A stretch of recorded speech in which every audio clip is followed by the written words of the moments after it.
Oke, assalamualaikum warahmatullahi wabarakatuh. Jumpa lagi dengan Kang Bohel di sesi Eropa ya. Oke, di sini saya sedang menunggu konfirmasi buy di Pair CAD Japan Yen di M30 ya. Jadi ketika M30 ini jadi CSAK buy, maka saya akan buy. Tuh ya.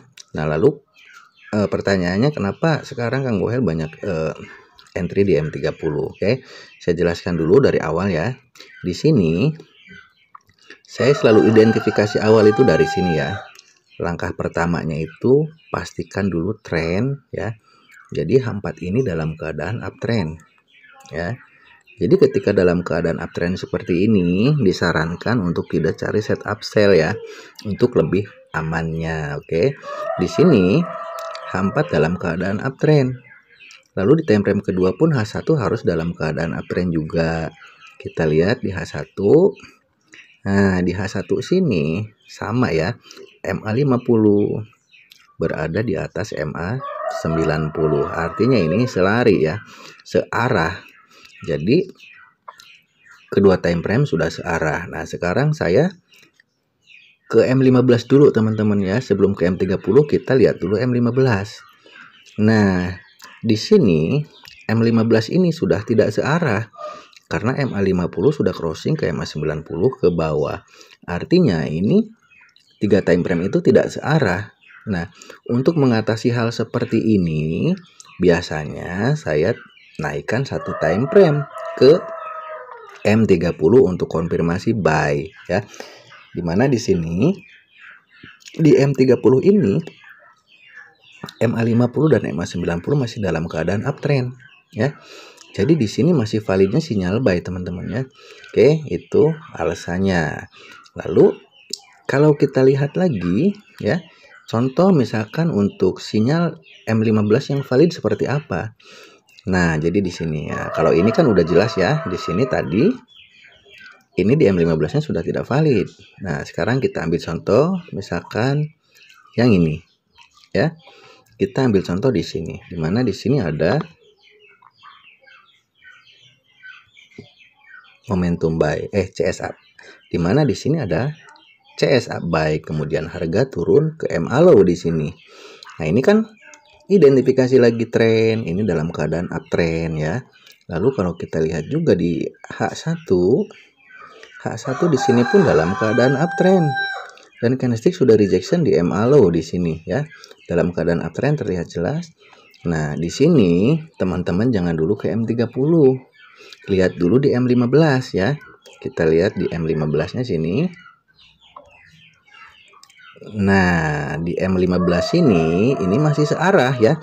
Ketika tadi H4 MA50 di atas MA90, H1 MA50 di atas MA90, lalu di M15 pun sama, MA50 di atas MA90. Artinya ini valid teman-teman. Di sini tidak usah dinaikkan ke M30. Nah, itu yang saya maksud. Perbedaan M15 dan M30 itu hanya di MA50 dan 90. Artinya di sini teman-teman udah boleh buy kan? Nah, tinggal buy di situ. Lalu kita tarik Fibonacci-nya dari ekor terendah sampai candlestick yang jadi CSAK di sini. Nah, ini kan. Ya, ekor di sini kemudian jadi CSAK buy di sini yang break 50, kita buy. Harga turun dulu ke zona golden ratio di sini. Di sini kesempatan kita untuk layer bawah muatan. Nah, itu ya. Lalu kemudian gimana Kang cara cut loss-nya? Nah, untuk cara cut loss-nya nanti teman-teman boleh cut loss bila mana level stop loss ini ya, level stop loss ini di break jadi momentum ke bawah itu. Jadi disarankan jangan pasang dulu stop loss di sini. Kalau dipantau ya, kalau tidak dipantau lebih baik pasang stop loss tapi plus ditambah spread ya, jangan tepat di level sini, misalkan di sini ya. Untuk stop lossnya bisa di sini. Kalau saya kecenderungannya cut loss ketika jadi break level stop loss jadi momentum. Nah, ini ketika kita buy di sini turun bawah muatan di sini, lalu harganya naik ya sampai ke TP6 di sini. Nah, ini entry-nya kita tidak usah dinaikkan ke M30 karena di M15 ini sudah terbentuk konfirmasinya ya. Berbeda dengan yang di sini. Nah, ini M15-nya dia crossing ke bawah gitu. Ini udah jadi CSAK, tinggal nunggu break 50. Nah, cuma di sini masih beresiko ya teman-teman. Beresikonya gimana? Beresikonya di sini ada momentum sell, kemudian harga rejection di MA50 sini misalkan ya. Nah, kita lihat di time frame keduanya di M5 sini. Nah, di M5 sini sudah terbentuk pull structure, ada momentum ekstrim, TP wajib, membentuk MHV lalu CSAK. Nah, di sini bisa sell, sebetulnya bisa, cuma karena ini dalam keadaan uptrend ya, dalam keadaan uptrend, jadi saya tidak mencari setup sell.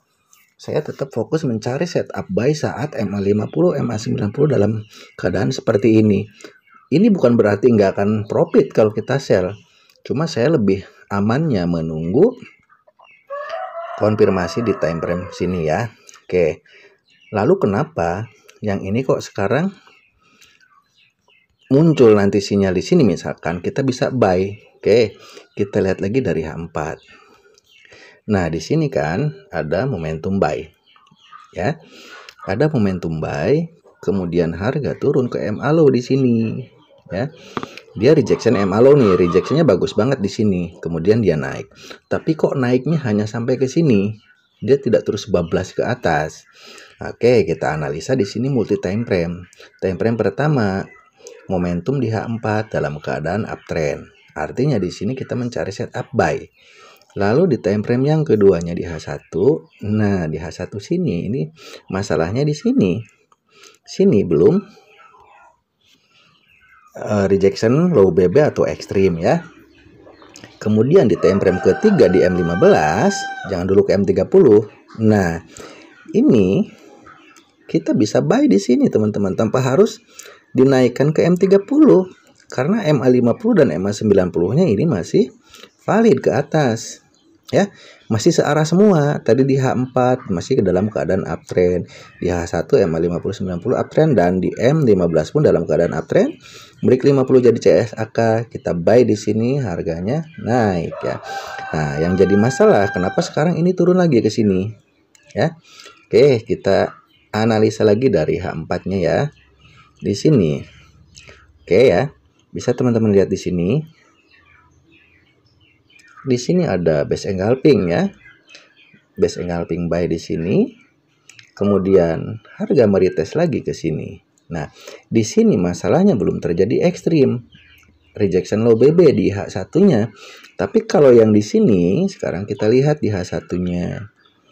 Nah, di sini sudah terbentuk ekstrim ya. Nih, di H1-nya sini sudah terbentuk ekstrim, ada setup lubang juga. Dia false breakout MA50, kemudian dia naik lagi ke sini, artinya kita tinggal menunggu sinyal di M15. Nah, karena M15-nya sudah crossing ke bawah ya, MA50 dan 90-nya artinya ketiga time frame tidak searah, baru bisa kita naikkan ke M30.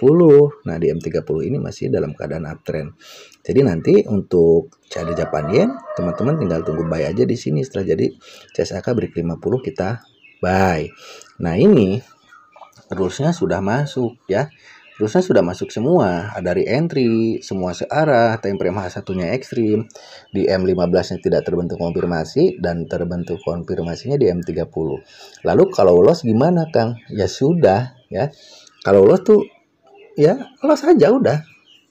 Jadi nggak usah nyari-nyari ini kenapa loss, ini kenapa loss. Itu nantinya nggak akan selalu mencari pembenaran nantinya. Jadi tidak punya teknik yang kita andalkan. Intinya gini, ketika kita sudah memakai strategi ini, kita jalani aja yang seperti ini. Kalau kita bertanya-tanya terus, kok ini kenapa loss nih di sini, ini kenapa loss di sini, nantinya akan ragu-ragu terus entry-nya.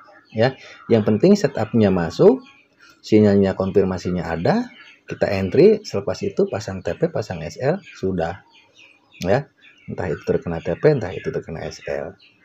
Jadi prinsip saya seperti itu ya. Nah, itu kan ya, ketika di sini memang tidak terbentuk konfirmasi di M30, tidak ada yang candlestick yang break 50 jadi CSAK, dia turun teman-teman. Jadi kalau dalam posisi seperti ini apa yang harus kita lakukan? Kita tinggal pasang garis di sini aja. Oke ya. Nah, kita pasang garis di sini, di supportnya sini. Ketika support ini di break di sini, maka kita sell di sini.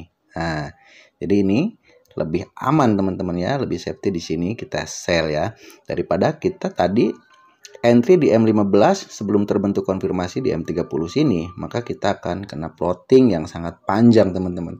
Jadi caranya seperti itu ya, cara membedakan entry di M15 dan M30. Semoga bermanfaat. Wassalamualaikum warahmatullahi wabarakatuh.